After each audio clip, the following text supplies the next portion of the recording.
안녕하세요. 헌터입니다. 오늘 분석해볼 기업은 삼성중공업입니다. 자, 이제 조선업이 상승 사이클에 진입을 하면서 작년에도 좀 오르긴 했지만 올 초 들어서 더욱더 가파른 상승 이어갔습니다. 자, 얼마 전에는 12,000원까지 돌파를 하기도 했었는데요. 최근 좀 조정이 나오면서 다시 한번 쉬어가는 분위기입니다. 자, 어쨌든 계속해서 저점과 고점을 올려가고 있는 추세 상승은 이어지고 있는 현재 상황에서 자, 앞으로도 다시 한번 좀 반등 기대해 보면서 전고점 돌파까지 우리가 노려볼 수 있을지 향후 주가의 흐름 분석을 통해 알아보도록 하겠고요. 자, 이제 보유자분들 목표가 어디까지 설정이 가능하겠으며 단기적으로 물려 계신 분들 대응 어떻게 좀 진행을 해야 될지 다양한 투자 전략 함께 알아보도록 하겠습니다. 자, 그리고 보유 중이지 않으신 분들도 지금 저가 매수의 기회로 다시 한번 좀 활용할 수 있는 조정이 될지 우리 신규 진입 관점에서도 같이 알아보도록 하겠습니다. 자, 그럼 이어서 수급 상황 보시겠습니다. 한 달 기준으로 개인과 기관이 팔았고요. 외국인이 샀습니다. 그리고 최근까지도 거의 비슷한 스탠스가 유지가 되고 있습니다. 자, 그래서 최근의 상승은 어쨌든 외국인의 수급이 좀 이끌어준 상황이고 요 며칠의 하락은 외국인과 기관이 좀 차익 실현을 한 모습으로 보여지고 있습니다. 자, 이어서 신용 잔고율 보시겠습니다. 0.93, 뭐 괜찮죠. 수치 자체도 나쁘지 않고요. 자, 이어서 이제 공매도 관련해서 여전히 금지가 됐기 때문에 분석은 넘어가도록 하겠습니다. 그럼 바로 재무제표 분석 시작해 보도록 하겠습니다. 2019년도 매출부터 보시겠습니다. 7조 3천, 6조 8천. 자, 이때 한번 눌립니다. 6조 6천, 5조 9천까지 눌리면서 좀 아쉬운 매출의 상황이 계속 이어졌고 작년에 크게 폭등을 하면서 8조 대까지 회복을 합니다. 그리고 올해도 괜찮은 흐름 이어지면서 10조 계속해서 올라가고 있는 모습이죠. 내년에 11조, 12조 이런 식으로 올라갈 것으로 보여지고 있습니다. 자, 영업이익 보도록 하겠습니다. 그동안 매출도 같이 눌린 만큼 영업이익도 적자를 오랜 기간 좀 기록을 해 왔습니다. 그리고 자, 흑자 전환에는 작년에 성공을 했고요. 2천 그리고 올해는 4천억까지 올라가는 모습입니다. 그리고 내년에도 7천억대 이런 식으로 1조. 자, 굉장히 가파른 상승은 계속해서 앞으로도 이어질 것으로 예상이 나오고 있고요. 당기 순이익도 마찬가지로 좀 보시면 되겠고 다만 흑자 전환은 올해 진행이 된다 이렇게 보시면 되겠습니다. 자, 이제 실적이 이제 개선이 크게 들어오는 상황에서 분기별로 전년 대비 영업이익만 한번 비교해 보겠습니다. 먼저 지난 2분기에는 자, 전년 대비해서 이제 500에서 1300까지 올랐고요. 3분기는 700에서 1200 마찬가지로 큰 폭의 상승. 자, 4분기에도 700에서 1500 거의 뭐 두 배가 넘게 그리고 자, 1분기에도 700대에서 1700대 수배가 올라주면서 거의 뭐 대체적으로 두 배에서 세 배 이렇게 전분기 대비해서 올라주는 모습 상당히 긍정적으로 우리가 볼 수가 있겠습니다. 자, 실적에서는 전혀 문제가 없는 상황이죠, 지금. 너무 좋게 잘 진행이 되고 있고요. 이어서 부채 비율 보도록 하겠습니다. 이제 과거에 100 초반, 100 중반대에서 꾸준하게 올라줬고 최근에는 300대 진입을 한 상황입니다.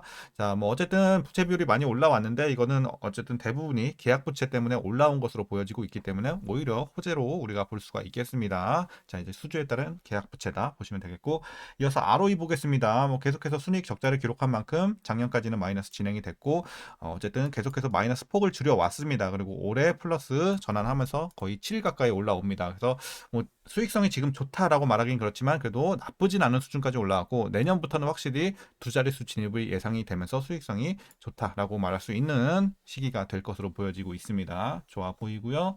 자, 주당 순이익도 마찬가지로 올해 플러스 전환 꾸준하게 상승 흐름 일단 예상이 나오고 있습니다. 자, 아쉬운 건 이제 배당이 없었고 이제 일단 올해까지도 배당은 얘기가 없는 상황입니다. 그래서 일단 배당 기대는 안 하시는 게 좋을 것 같고요. 자, 그리고 마지막으로 현재 PER 34.7배, PBR은 1.84배 나오고 있습니다. 자, 그리고 현재 주가 밸류에이션 상황은요.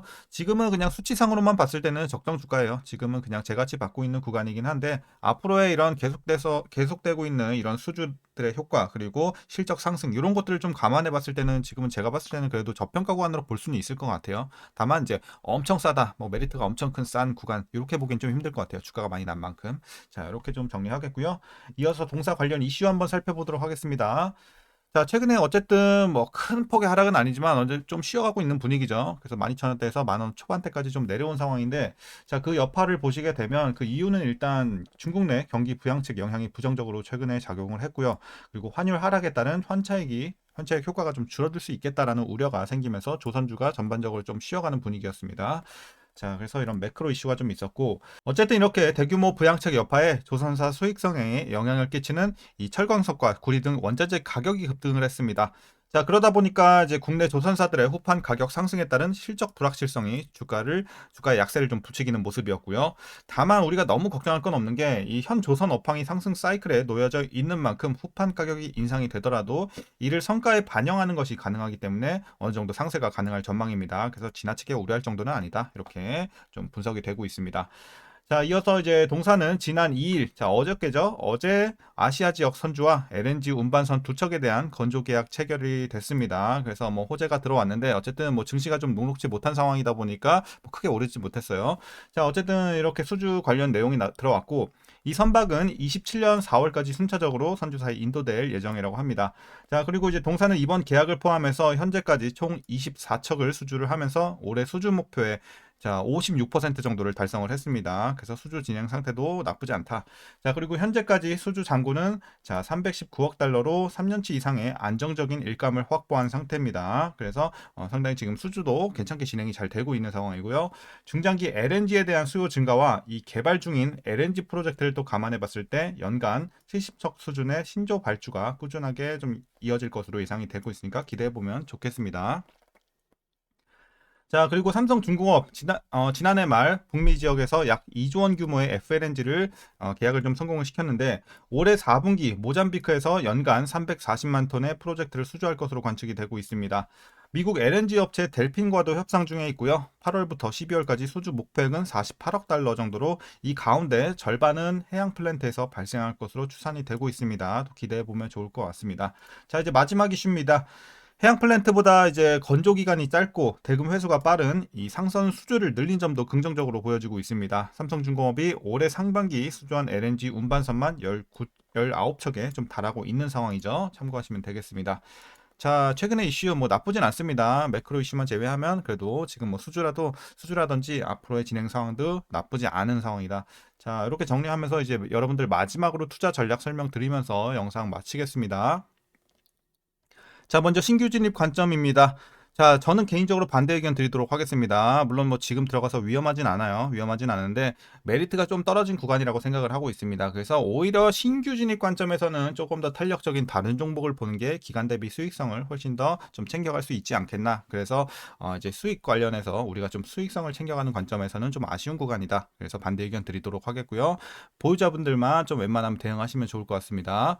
자, 그래서 보유자분들 대응 어떻게 하시냐면요. 일단 목표가부터 설정하도록 하겠습니다. 자, 목표가 지금 자, 15,000원 보고 있습니다. 일단 여기 표시는 좀 힘들 것 같네요. 그래서 어쨌든 전고점은 좀 넘어갈 수 있는 분위기, 일단은 뭐 큰 악재만 생기지 않는다면 충분히 돌파는 가능할 것으로 보고 있습니다. 그래서 일단 보유 중이신 분들도 꾸준하게 보유해 나가시면 좋겠고요. 일단 제가 그래도 라인을 하나만 더 드리도록 하겠습니다. 11,700원. 11,700원 요 정도 되겠죠? 자, 전고점 조금 못 미쳐서 11,700원에 도달했을 때는 여러분들이 이제 비중을 좀 줄여 나가기 시작하시는 게 좋을 것 같아요. 제가 봤을 때는 한 절반 정도는 이제 덜어내시고 11,700원부터 아까 말씀드린 15,000원까지는 또 한번 나머지 절반 비중으로 노려보는 전략, 그것도 올라갈 때마다 분할로 잘 팔아 나가셔야겠죠. 그래서 자, 그래도 한 절반은 이제 몸집을 줄여가면서 가자. 그래서 11,700원 제시를 해드렸고 최종은 15,000원 이렇게 보시면 좋을 것 같습니다. 자, 이제 마지막으로 위에서 물려 계신 분들 대응 방법입니다. 자, 뭐 지금 최대로 물려 계셔봐야 지금 뭐 거의 뭐 한 20% 안쪽이거든요. 그렇기 때문에 여러분들이 뭐 크게 걱정할 구간까지는 아니다. 물론 뭐 완전 고점 뭐 12,000원대에서 물렸으면 살짝 물 타는 것까지는 오케이. 근데 그 완전 꼭대기를 제외하고는 여러분들 그냥 보유만 하시는 게 좋을 것 같습니다. 굳이 물 안 타도 충분할 것 같다. 그래서 오히려 이런 데서 비중 늘려봐야 평단 관리 얼마 안 내려오기 때문에 그냥 그 돈으로 차라리 다른 종목에 투자를 하시는 게 낫겠습니다. 그래서 물 타지 않으시는 게 좋겠습니다. 물려 계신 분들도요. 자, 이렇게 오늘 전략 정리하도록 하겠습니다. 여러분들 오늘 영상도 유익하셨다면 구독과 좋아요 한 번씩 부탁드리도록 하겠고요. 오늘도 시청해 주셔서 감사합니다.